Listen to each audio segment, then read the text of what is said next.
Langkah Gregoria Mariska ke final tunggal putri bulu tangkis Olimpiade 2024 terhenti setelah kalah dari pemain Korea Selatan An Se-young. Meski demikian, Gregoria masih berpeluang bawa medali perunggu di perebutan tempat ketiga. Apa catatan positif dari penampilan Gregoria di Olimpiade Paris dan apa harapan dari orang tua Gregoria?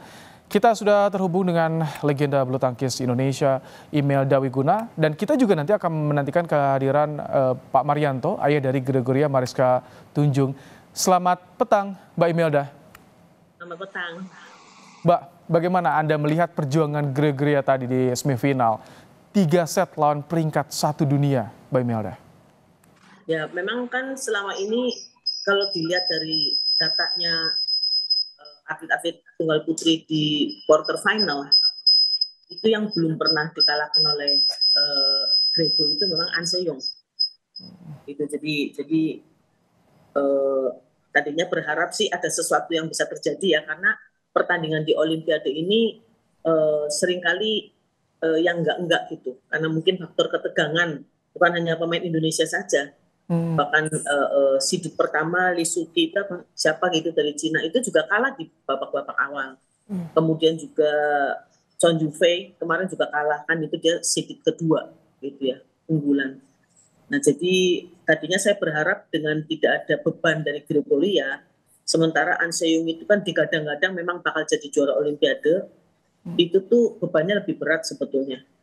Nah, jadi berharapnya sih tadi game pertamanya kan menang jauh ya.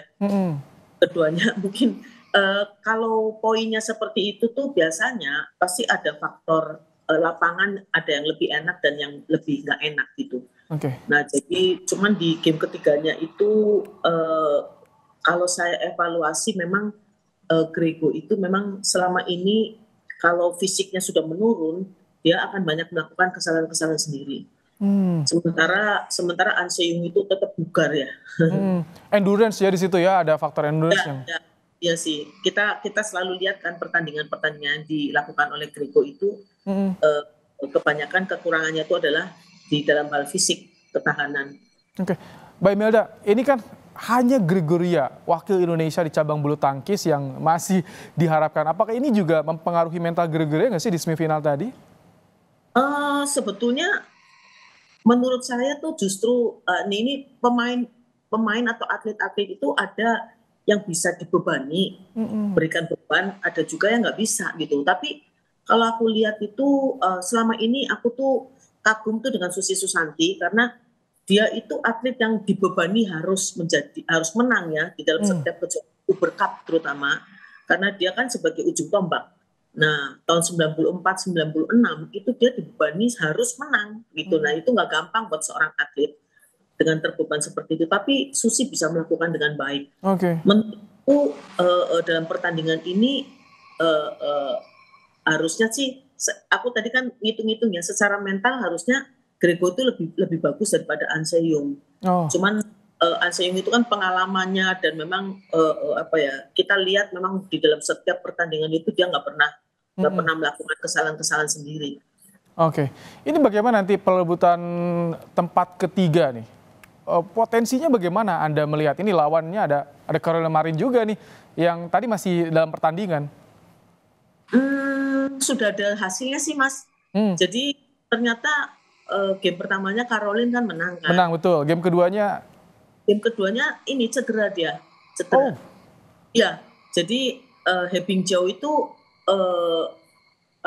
jadi akhirnya ya memang Grego berarti ini ya dapat perunggu ya udah pasti.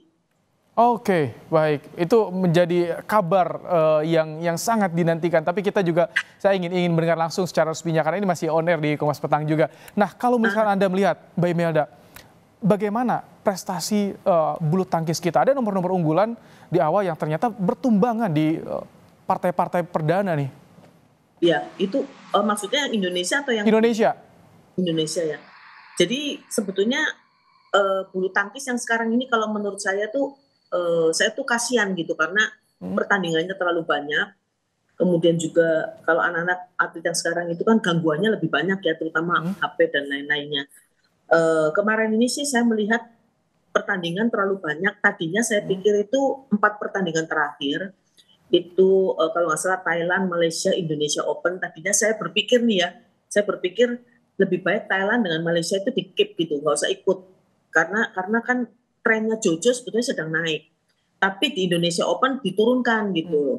Nah, cuman kan memang agak sulit ya karena kan pertandingan-pertandingan ini sekarang terkendala dengan aturan BWF yang mengharuskan atlet ranking 1 sampai 10 itu mengikuti beberapa super series gitu ya. Dan kalau nggak ikut itu mereka akan kena sanksi.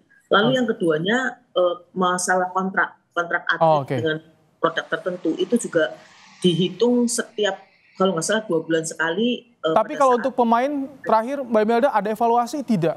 Atau tim bulu tangkis Indonesia ada evaluasi tidak bagi Anda?